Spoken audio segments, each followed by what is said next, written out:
masochism or whatever. For I don't have time today to go into it, but it would be crucial here to see why, although such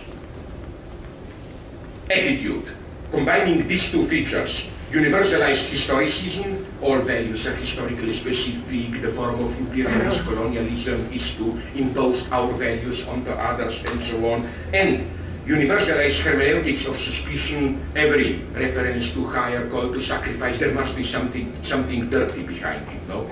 Is not at all Marxist.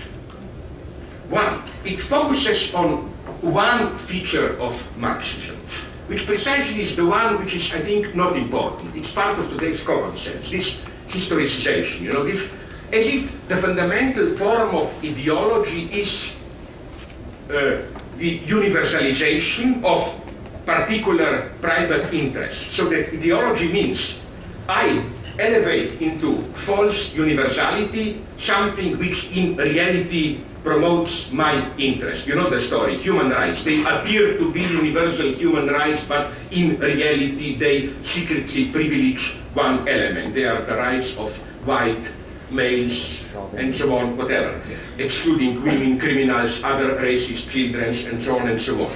This is important, absolutely, but I'm sorry to tell you, this is not the true message of Marx. Marx has a much more refined message, which is, it's not only that we should detect the hidden particularity beneath what appears as neutral universality, it's also the opposite.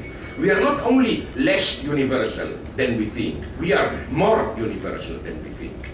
The trick of capitalism is that even when we think, we act only for our particular interests. In our activity itself, in our acts, there is already a universal dimension, which is why, for a true Marxist, all this topic of, you know, dialogue of civilizations, like, how do I know if you come from southern Greece? How do I know when I talk with you about freedom that you mean the same thing as me? How do I know that I'm not imperialistically imposing onto you my own notions and so on? This, with capitalism, this is not the central problem. Capitalism effectively is universal. How do we know it? Because Marx is here very precise. The universality introduced by capitalism is actual universality where we are universal for ourselves. The universality of capitalism is not that I am what I am, you are what you are, but above this there are some universal features. No.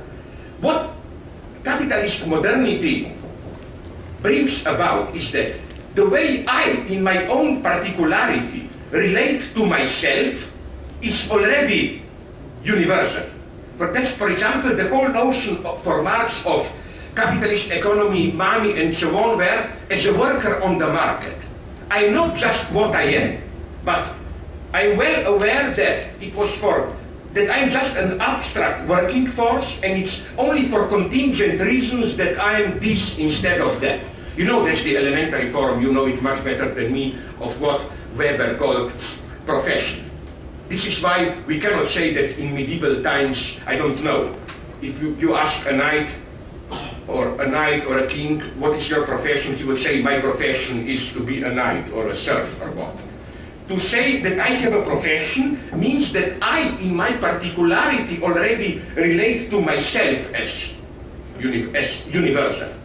Which is why, again, I claim that, of course, we can play these games in capitalism. We are all determined by our culture, but that's secondary. I mean, market is effective universality. It deprives all particularity of its particular identity. It corrupts it from within, as it were. Which is why, again, the lesson of Marx is here exactly the opposite. It's not this boring, politically correct topic of coming to terms with others. Universality is a fact. Okay, back to capitalism, we encounter here, again, in liberal ideology, a coincidence of opposites. In our predominant ideology, radical historicism coincides with ruthlessly measuring all past with our own standards. Namely, it is easy to imagine, I know them in American academia, persons who, on the one hand, warn against imposing onto others our Eurocentric values, and on the other hand, I was so shocked at some in Minnesota this happened. At some college, the same person who attacked me for cultural imperialism, saying I'm too Eurocentric and so on, defended the measure of removing from school libraries Mark Twain's Tom Sawyer, Huck Finn books, and their disrespect toward the blacks and so on and so on. That's typical liberal. You know, on the one hand you are a historicist, but beneath this apparent historicism there is an extremely ahistorical attitude of measuring all the past through our values. Years ago, Jürgen Habermas, and I often criticize him now, I will make surprisingly positive mention of him. Habermas made a nice observation about those who see as the predominant feature of our era, of 20th century, a drift towards new forms of totalitarian biopower, torture, ethnic slaughters, police control, concentration camps, and so on. Habermas claimed that it is not only that there is more torture and killing in reality, that's an open question. In most of the cases, we simply perceive more of it because of the media coverage and above all because our normative standards are different, higher, more severe. Can we even imagine World War II in which the Allies would have been measured by today's standards? We are now learning that there were serious tensions among the British and the US generals concerning the predominantly British tactics of ruthlessly bombing German civilian centers which were of no military value. For example, it's now clear, and I'm no neo-Nazi, but it's a sad fact that now it's clear that when the Germans bombed Hamburg, which was a much more horrible bombing than Dresden, it's not only that they targeted everything, they targeted only predominantly workers' suburbs. Much more than the rich areas, they were multicultural. They said we respect culture, we shouldn't destroy our beautiful, so hit the workers and so on. Even in England itself, there was, now we are learning, a whole movement of protest by priests, even some generals, intellectuals, like, are we doing the right thing in this indiscriminate mass bombing? The whole debate was hushed up. In the United States, recall how they interned the entire Japanese population and so on and so on. While today there are even Hollywood films condemning this act, nobody, not even the left, protested this in 1942. Or in the opposite direction, this is my dream.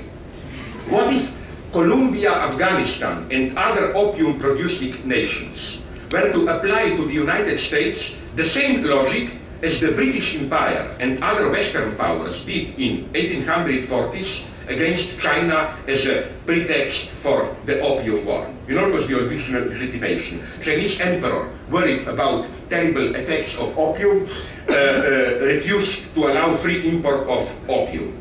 And then the Western powers use this as pretext. Look, they're excluding themselves from modern trade, open society, we attack them. I would like to see this, like Afghanistan and Colombia, barbarian United States, by prohibiting opium trade, excluding themselves from... You see how times are changing. The same goes not only for historical dimension, but also for different countries today. Now I will tell something that you will not like, maybe. But the very fact that Abu Ghraib tortures turned into a public scandal, which put the United States administration into a defensive position, was, I think, in itself, let's be frank, a positive side. In a really totalitarian regime, the case would have been simply hushed up. I'm even tempted to say that I was nicely surprised when Americans admitted that they did not find weapons of mass destruction. My idea was, didn't they learn from a modest New York cop? You look for drugs, you plant them, and then you discover them. I mean, what is going on in the United States?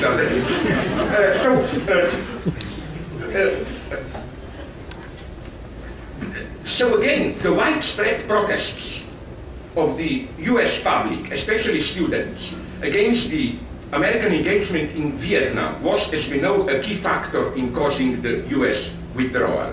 However, is the very fact of such a protest